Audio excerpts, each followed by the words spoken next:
reception of the year. Meanwhile, Wilson connected with Doug Baldwin for 3 TDs. We're now into the second half of the season. Max, who are you taking the rest of the year, Wilson or Brady? Told you before the game, Russell Wilson. And I don't know why this is surprising to people. This is what Tom Brady did last year. First half of last year, people are forgetting already. The first half of last year, it wasn't quite like this.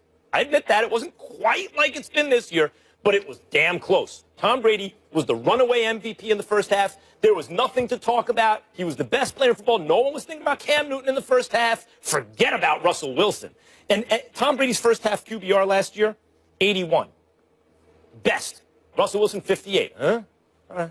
Right? First half. Second half, what happened? Tom Brady's QBR, 59. Russell Wilson's, 85. It almost exactly flipped. Now, you could say, well, Brady was missing a lot of guys on offense. Yeah, these things happen. Things tend to equalize. The Seahawks started slow last year, too. But an older quarterback over the course of a season versus a younger quarterback, that's one. Two is, the Seahawks' philosophy is the opposite of what I guess mine would be if I ran an NFL team. I liked what the Cowboys did. Invest resources on the offensive line, have a juggernaut there. Whoever you plug in is going to look amazing. If you have a good running back like Zeke, he's going to look like he's better than Todd Gurley, which I don't actually think he is, but he's going to look like it. And Dak Prescott, a promising young quarterback, is going to look like an MVP because of that O-line. That makes sense to me. Seahawks seem to have a different philosophy. Let's not invest too much on the O-line, and then over the course of the year, through coaching and playing together, chemistry, they'll get stronger and stronger as the season goes on. Why did I mention the QBRs from last year? And this takes into account touchdowns, interceptions. I don't want to go on a whole statistical thing, but with Brady, it was like last year. It was 22 touchdowns and 2 interceptions first half. And then it was the opposite in the second half. Not a lot of touchdowns, more interceptions. Same thing for Russell Wilson. 25 TDs, 2 interceptions in the second half. Okay, so what did they do last night? Just like last year. First half of this year, Brady 91 QBR, Wilson 58 in the first half. What did they do last night? Exactly flipped. Brady 59, Wilson 91. Here we are in the second half of the season. Seahawks philosophy affecting the way things are going.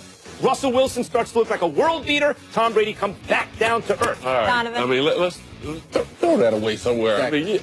I mean, how many numbers do we got? You're like the Google king over here. Yeah, how about that? Let's go by the eye test. You can talk about the. Thank you. I've been telling them that for years. You can talk about the. Talk about the eye test. Please do. Who was the best quarterback on the field last night? Tom Brady was. Who's better than Russell Wilson? Tom Brady was. Look, eyeball test. Tom Brady is the same guy that we've seen over the last couple of weeks. What? Because he threw his first interception all of a sudden. How many touchdowns he threw? We heard you speak. Let's look at the two offenses. The thing that I worry about the Seattle Seahawks is their identity. They said they were going to go back to their same type of style of running the football and allowing Russell Wilson to play well from the pocket and use his legs. I didn't see that yesterday. Yeah, we saw some different running backs be able to carry the football, but I thought what happened was the defense was exposed from New England more than the offense flourished from Seattle. Now, when you look at the New England Patriots, you got to give Josh McDaniels a lot of credit. All of a sudden, LeGarrette Blount is getting more carries because they want to be balanced in the offense. Gronkowski, until he ran into Earl Thomas on that nice streak route down the numbers, his heart seemed like it shook from one side to the next. He wasn't the same. Julian Edelman started to come along a little bit. But you have to look at New England. The reason they get to the places, they get to AFC Championships, Super Bowls, because they turn it on at the right time. Because they're balanced. They're spreading the ball around. Guys are all of a sudden start stepping up. Chris Hogan, 7-11 as they call him, is a guy that no one talks about, but he's elevated this passing game a little more because it's not about Gronk. It's not about Edelman all the time. You got other guys stepping up and making big plays for him. So who would I take? I would take Tom Brady because I know what I'm getting from Tom Brady in that offense instead of waiting to see. Even though last year Russell Wilson was way better in the second half. Get off of last year. Okay, what about last night? Wilson was the better quarterback last night. Get off of last year. Talk about last year. You said he wasn't the better quarterback. Tom Brady was the better quarterback. Why, no, don't get me wrong. All right, because he threw Russell Wilson threw 3 touchdowns yesterday. Yeah, but what's led up until this point? Last night we're talking about. Listen, you brought up the numbers of last year, the QBRs and all that. I'm going to talk about what led up until this You don't want to look point. at the second half of last year, nor do you want to look at last night. Why do we bring up last year? Last year, for what? He was an MVP. Russell Wilson was an MVP candidate last year. On what basis are you talking about last night Tom Brady was better than Russell I'm Wilson? worried about the offenses that I'm seeing from Seattle. Not an answer.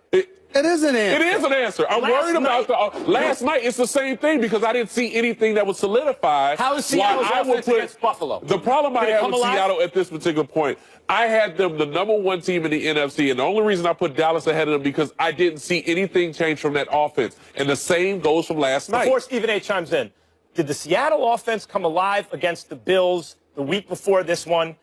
For the first time this season, did they score 31 points or not? What? One game? Okay. What did they do against Miami? What did they do against the Rams? Okay, wait a minute. So then last night, what did they do against New England? Did they come alive? Last night, it exposed the defense of New England. Did they expose the defense of Buffalo? So this is the question that everybody's going to ask. Because they're in the second half. The defense of Buffalo. Just stop. Really? Seriously. Just stop.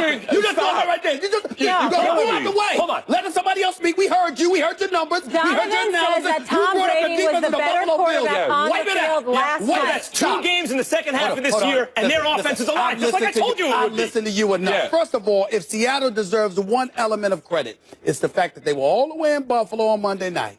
And they came back across the country. I thought fatigue was going to get the better of them. It did not happen. They deserve credit for that. But here's what you have to pay attention to as well.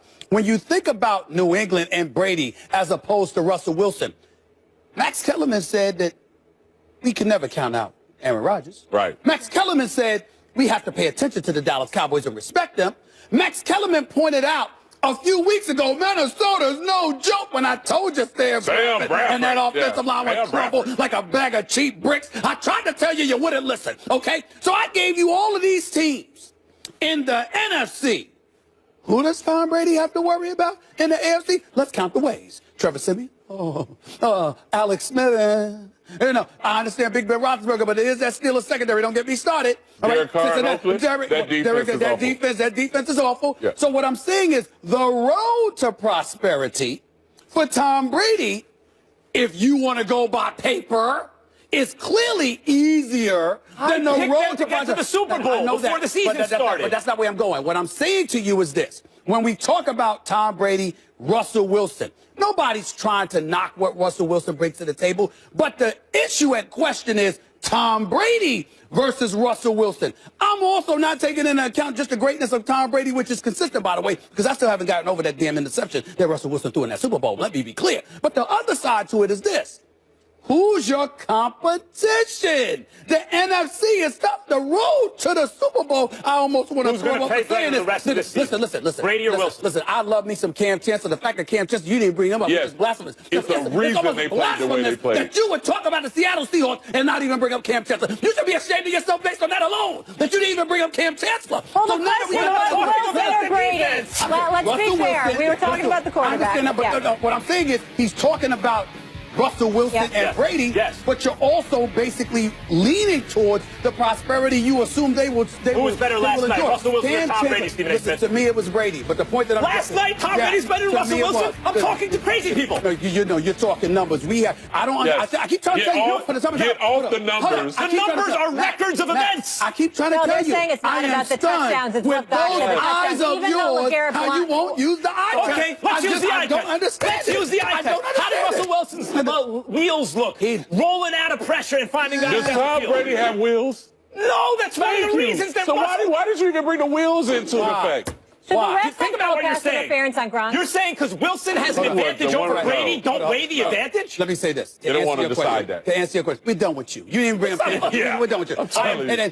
We're done with you. I'm an insane asylum. That's right. You are. You need to be. I can get a strap jacket for him right now. To answer your question, Bollywood, was that pass interference? No, it was not. Yeah. It was a great no call on the part of the referees can't allow the game to be dictated on that call. So just let it go. It was not PI, and I think there's PI on like every play, and I didn't think that was PI. All right. Let's keep it going. We got another quarterback to discuss, Donovan. We need your take on. The Panthers are in last place in the NFC South and have now lost 6 games after falling to the Chiefs at home yesterday. Cam, is it time to panic? No need to panic. No need to panic. I think we got a couple key losses from some teams.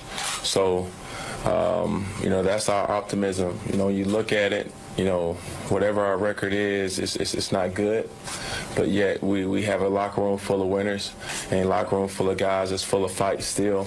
And I know I'm willing to go to battle with those guys and can't wait to Thursday. All right, let's back this up for everybody who doesn't remember this conversation. Stephen A., you said going into the season that Cam was not a Tier 1 quarterback. I laughed at you. Max also believed that he was a Tier 1 quarterback. But does this prove now, 6 losses, that this guy, that he isn't? Well, first of all, he's not a Tier 1 quarterback. He's a Tier 2 quarterback. That's no insult to Cam Newton. There's room for improvement.